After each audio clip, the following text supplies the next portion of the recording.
I don't know, Jeff, has it? I must have missed that.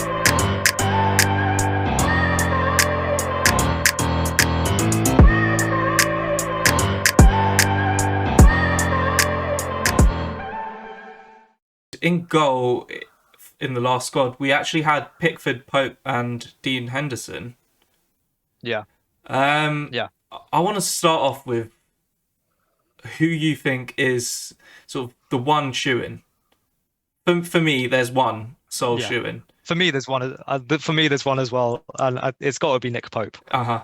I mean, yeah. Out of the three, he's by far the most consistent. Mm-hmm. He has sure, the Burnley side hasn't been the best this season, but he's still performed very well, I'd say. Yeah.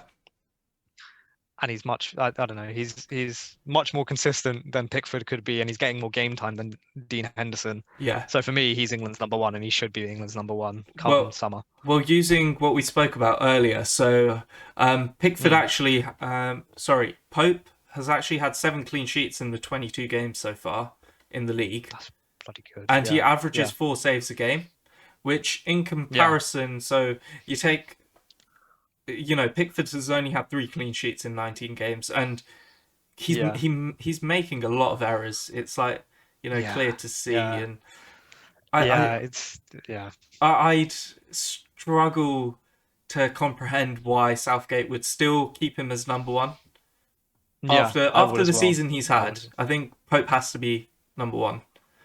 Pope has to be number one. I'm in agreement with you there, and I think for England's.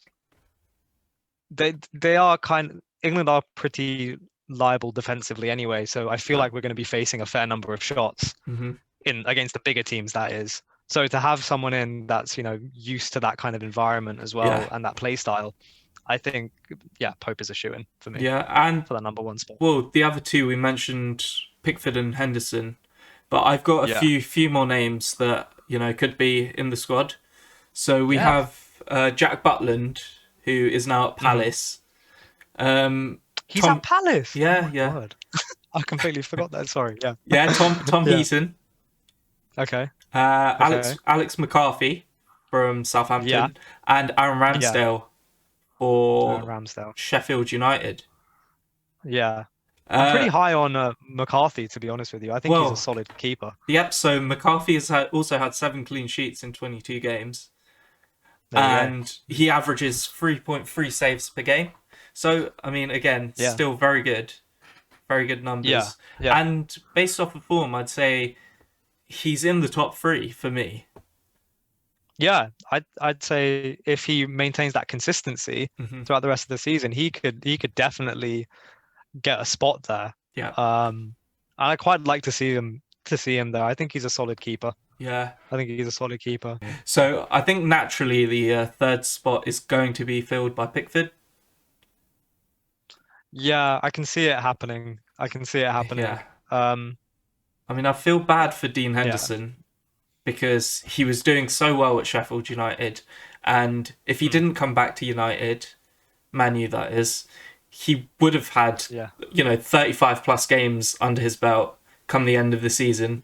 And who knows where sort of his position would be in terms of the top 3 goalkeepers. Yeah, no, definitely. I think last season he was the best of the 3 English any English keeper. Yeah. If it were up to me, he'd be starting week in, week out for United. I don't want to see De Gea in goal anymore. I think he's past it, but that's a whole other debate. But I can see Henderson missing out, and Southgate has his favourites. Pickford will probably still be on that plane. So I'd assume we're going for Pope, McCarthy, and Pickford then as our 3. Yep, I'm happy with that. I'm happy to sign off on that one.